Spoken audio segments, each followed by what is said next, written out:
পৃথিবী থেকে প্রায় লুপ্ত এই পুতুল নাচ। পুতুল নাচ বাইরে থেকে কিন্তু বেশ ভালো লাগে, কিন্তু পুতুল নাচের আসল রহস্য হলো এটা। আমি ছোটবেলায় অনেক কয়েকবার পুতুল নাচ দেখতে গিয়েছিলাম, টাকা দিয়ে টিকিট কেটে। এখানে কিন্তু কোনো টাকা লাগে না। এছাড়াও আরো একটা জিনিস মাথায় এলো, আমি পুতুল নাচ দেখেছিলাম ওপর দিয়ে দড়ি টেনে হাত পা নাড়াতো, কোমর নাড়াতো, যেটা নাচের ভঙ্গিমা হতো। তবে এখানে কিন্তু একদমই আলাদা। প্রায় আধ ঘন্টা দাঁড়িয়েছিলাম, ততক্ষণই দেখলাম উনি ওরকম নেচে গেলেন এবং ওনার পর আরো দুজন এলেন, ওনারাও গানের তালে পুতুল নিয়ে নাচতে আরম্ভ করলেন।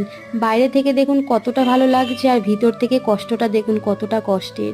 সমানে দেখলাম এইভাবে নেচে যাচ্ছেন। এখন শুরু, তাই একটু আস্তে আস্তে, যখন গানটা একটু গভীর হবে তখন কিন্তু আরো জোরে জোরে নাচতে হয়। এখানেই দেখুন লাইভ গান করছেন এবং বাজনাও বাজাচ্ছেন, আর ইনি যে রয়েছেন দেখলেন, উনি কিন্তু ম্যানেজ করছেন এবং গানের তালে তালে নানান রকমের পুতুলও এখানে সাজানো রয়েছে।